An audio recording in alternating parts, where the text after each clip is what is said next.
Welcome everyone to another episode of 1 Million Minds. How are you doing, Balaji?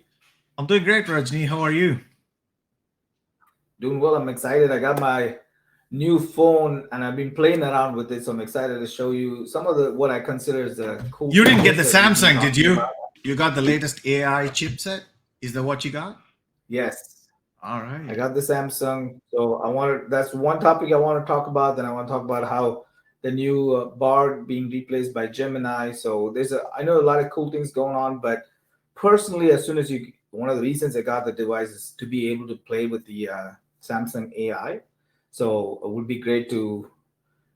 We've been talking about use cases. Where is it actually getting used? And I know there's some let's call it parameters that they've made it work within. It works well for that. A lot of people have seen the ones where in using images where you can, if you let's say you're jumping up to throw a ball into the basket, you can edit your image where you closer that you look like you're jumping about 4 feet higher than LeBron, right? I think people have seen this, but there are some features in here that was very cool that I wanted to start sharing so we can start visualizing how our companies, leveraging AI. So I can't wait. I want to see what this phone can do for us. Let's share your screen. All right, there yeah, you it's go. definitely not a phone advertisement. So, but what I wanted to show was we've all used generative AI for creating images. So, what Samsung has done is been able to make it within what I'll consider within some constraints. So, this is the way you can generate it. Where I click through doesn't matter as much as what are the capabilities of this.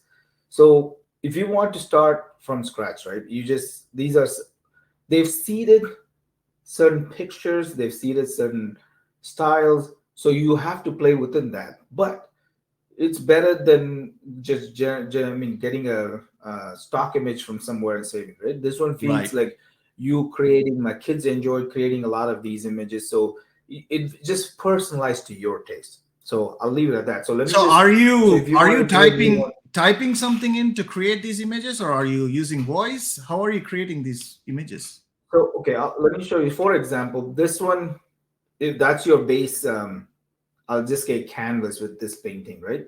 And if you can see the words below that, is this a painting of a jungle, nothing else avant-garde. So anywhere you see the little highlight, those are the only words of the prompt you can change. And you can't change it to Interesting. just Okay. anything random. If you click Okay. on this jungle, and I like beaches, so I'm gonna pick a beach and nothing else. If you want anything in your beach, I'm gonna put a spaceship. Why not have a spaceship in your beach? And then what kind of style of painting do you like? I'm gonna call it impressionist. So right now we've changed three parameters, but I can change it to there's multiple combinations. And if you hit generate, you'll generate two or three. There's this cool little glossy Interesting. things that comes up, So but it now will interesting. generate. So, Rajni, I think right off the bat, it's interesting that they have proposed a trade-off, right? Basically, they are restricting your input, thereby they're guaranteeing some amount of quality. Because with the once we play in the open source or Midjourney or other things, I think there's wide range of variation. Interesting. Okay, go on. So and that's all it is. So now you have a new brand new lock screen or a home screen that can be whatever you generated. So you're absolutely right. So the way they have made it workable is giving you a sample seed one and a prompt that can be changed, but each one has maybe a restricted number of options you can change. So that Right. way, first of all, you don't create something that is not right for consumption because your kids could be using it. So Correct. they had So to it's put some restricted. guardrails Right. to make it work, right? So, Right. so I just think it's a very good way of personalizing. Again, these images are not going to win prizes, but your image would be always be different than someone else's image. So you always have the personalization. You can make it the color you want. So I like that. You can so that was one of the things that really stood out for me. Again, not to come across as an ad, right? But the bottom line is, I am very interested in seeing how are companies using this technology to maximize their, marketing. So this was a useful tool. I enjoyed it, even though for us, this is gimmicky. But if somebody who I'm not a big on personalizing your phone or thing, but my kids enjoyed it. Now that I've gotten into it, I enjoy creating new things. Of course, there's a limit. You can only have 15, the 16, 20 create. automatically deletes the first one. So there's some, they have put some guardrails that's helpful.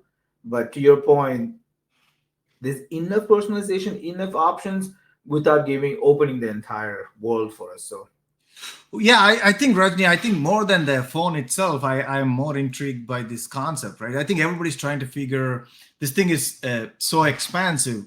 In the spectrum of things that people can do, what is it that makes them get to productive level, right? I think when you look at it, you restrict few things, and then give room for certain things, and it's a game, right? They're trying out to see, does the user like this, right? Is it productive for them, right? yes. I like this idea, because I think everybody's playing with the same concept, right? Because if you open it too much, people will go all kind of things, and it's not productive. So it's kind of very restrictive, not very restrictive, Yeah, you could have restrictive. copyright violation. You could have not suitable for work products Right, being created. right, So all they're kind of definitely stuff. restricted. Yeah. So I think it's a great way. Thanks I for the think that's demo. how we Yeah. have to. Yeah. So let's do one more thing. The other thing that was interesting is, let's say you're on a phone call. Again, the real feature for this is if you are personally on a phone call. Let's say we're talking and somebody calls you. You don't feel you're in a position where you can't talk, but can you text this person where their modalities, they're using a phone call, they're just hearing voice, but the entire conversation becomes text based on your side, on their side is just a phone call. It'll help for us if you're on a call just like we are right now. Somebody calls, that's one. But if I was disabled, I couldn't talk or I couldn't hear, but you don't have to change your conversation to just text me from now on. You could call me and have a normal conversation, but my side of this is completely text. So let's work Let's through try it that. So out, if you Rajni. don't I'm mind I'm calling, excited to try this feature out. We are on this recording session. I'm gonna call you. Let's see what happens. yes, I okay. There There's you go. Balaji. All I right, hear the so I'm gonna ringtone. answer it. I'm gonna call it call assist, and I'm gonna change it to text call. Hi. I'm using a voice assistant to convert your voice to text and respond to you. If you want to continue, Wow, I hear it please tell me why you're calling. in a voice. Okay. Hey, Rajni, how are you? Just to clarify, who are you? My name is I Balaji. can't talk right now. I'll call you back later. Oh, you said I can't talk right now. Okay. So I can text whatever I want on this side, right? How are doing? Gotcha. And then it comes out as audio to me. So I like this that you're In matching the middle of a modality. meeting. You're matching the modality of the user. Your text, and I'm talking, it comes to you as text, and you're typing, it comes to me as audio. And we are still having some Correct. conversation. There's a pretty good job. It's not 100% accurate, but there's a pretty good job of, oh, it even corrected it. It came across with some other random garbage, and then it corrected it before I could read it. So I don't know if you noticed that. You can see it in the. That was too quick. recording. Yeah, I was. So it does a, Is this so urgent? the bottom line is, if you're in a meeting and in your conference call, and you kind of respond to a phone call, absolutely great feature to be able to text without losing your eyesight on the Zoom call and talk to people. Let's say your wife calls, your kid calls, you can do Multitasking. that. But I really do feel like this is where, right? Where I see the most value, we've talked about it, is how can the real use cases for AI is to be able to kind of level the field. Now people can, who had restrictions, again, I've had customers who had some they couldn't talk too well, or they couldn't see. They had to take specific precautions on how they communicated, right? So but with this particular tool being available, this is just one of many tools that's going to be available, right? We can definitely see where the future is going, where anybody who's cannot hear, cannot see, we'll give you stretches, right? Let's say you can't even code. All these tools are going to make those fields level for you, where you don't have to change your modality. I got the gist of everything you were saying, and I was able to text with you. Yes, it wasn't my voice. I'm pretty sure at some point you can train it to say with your voice, so it doesn't sound like a robot talking to you. So I just see this going to be great for now. What we didn't show is translation. I can show that too. If I'm talking to you live and you respond in Hindi, I'll get it back in. That'll be cool. Why didn't we show that? Maybe you have to share your screen I don't again. know. I think. Let me. I haven't tested it, so this will all be new. But live testing. It is an option. But let's talk about your topic, and we can definitely come back to this because okay, just to set that stage, right? So what it does is we've talked about it. What the biggest concern about this is a whole delay, right? When I say something, you need to translate, and then you hear it, and There's say latency. something, you need to translate Yeah. back. Yeah, latency. So Yeah. I wanted to test it just because it's a cool feature. Another thing, Rajni, I think even with the English one, I just wanted to point out, I don't know whether the Edge model they're using is not that accurate. It got several of my words wrong. I mean, yes, I'm not native English speaker, but I thought I had decent English accent. So it didn't get some of the words right. Then I'm wondering, maybe again, take it with a grain of salt. This is the first version, and it's always going to go improve from here on. And it's an awesome demo.